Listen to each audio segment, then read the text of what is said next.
Damoiseau, damoiselles, salam à tous. C'est avec plaisir et magnanime que nous débarquons chez vous et nous portons une fameuse vidéo pour vous.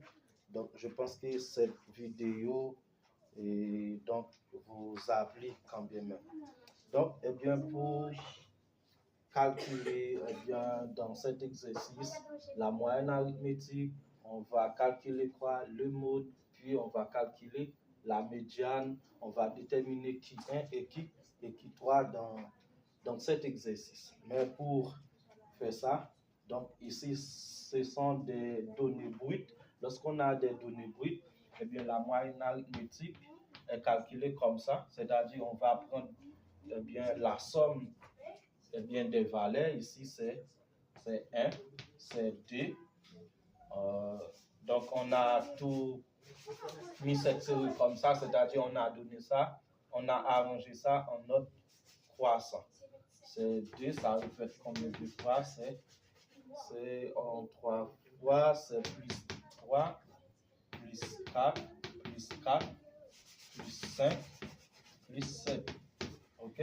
C'est 1, 2, 3, 4, 5, 6, 7, 8, 9. Ça répète 9 fois. Je divise ça par 9. Donc, ça est égal à quoi? Donc, ça donne 6, 9. Ça donne 30. 30 divisé par 9. 30 divisé par 9, ça est égal à 3 après 33. Okay? 3 après 33, ici, c'est la moyenne. Maintenant, on va calculer le mode. Le mode, c'est la valeur dominante dans la série. Quelle est la valeur dominante? C'est D. C'est-à-dire, on trouve ça, donc ça répète plus de fois dans la série. Du coup, eh bien, le mode est égal avec D. Et aussi, on va déterminer la médiane. La médiane, c'est la valeur qui partage la série statistique, donc en 10 parties égales. Donc ici, c'est 1, c'est 7, c'est ça, c'est ça, c'est ça, c'est ça, c'est ça, c'est ça. Donc, on a 4, et bien ici, on prend ça. Donc, et bien, médiane, c'est mode médiane est égal avec 3.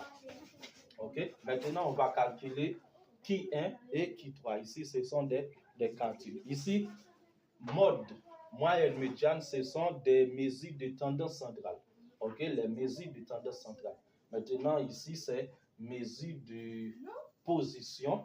Donc, on a quartile, décile, centile, quintile. Mais ici, on va calculer le premier quartile et le troisième quartile. Okay? Premier quartile, troisième quartile. Donc, ici, premier quartile. Donc, ici, on va déterminer sa position de qui 1. C'est-à-dire, qui 1 quartile partage la série en 4 parties. C'est-à-dire, chaque partie vaut 25%. Lorsqu'on a 25%, c'est-à-dire, c'est un quart de la population.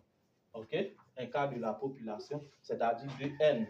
Eh bien, donc, la répétition ici, lorsqu'on compte ça, ça est égal à 9, c'est-à-dire N vaut 9. Qui 1, c'est directement, c'est un quart multiplié par 9. Ici, c'est pour trouver la position de qui 1. C'est-à-dire quoi? Donc, ici, c'est 9 divisé par 4. Ça est égal à 2,25. Qui 1 est égal, qui 1, sa position, c'est 2,25. Donc, ici, on n'a pas besoin d'arrondir ça, c'est-à-dire c'est deuxième valeur. Eh bien, lorsqu'on a donné ça, c'était 1, 2, 2. OK, c'est D. OK, deuxième valeur, ça, directement, c'est D. Eh bien, qui 1 est égal avec D. OK, maintenant pour qui 3, c'est sa position, c'est 3n sur 4. Donc, c'est 3 multiplié par 9 donne 27 divisé par 4. Ça est égal à 6 points. Sa position, c'est 6,75. Ça, c'est directement 7e valeur. Donc, il faut qu'on arrondisse ça. Ça est égal à septième valet. Septième valet. Donc, il faut qu'on ordonne ça. C'est 1, c'est 2, c'est combien de fois? C'est 3 fois. OK, 3 fois. Et après, on a 4, on a 3, on a 4 deux fois. Après, on a 5 et 7. Ici, c'est premier, deuxième, troisième, quatrième, cinquième, sixième, septième. Eh bien, qui 3 est égal à 4. OK? Donc, ici, donc c'était ça. Lorsqu'on demande de calculer qui 1 et qui 3. Merci d'avoir suivi cette vidéo.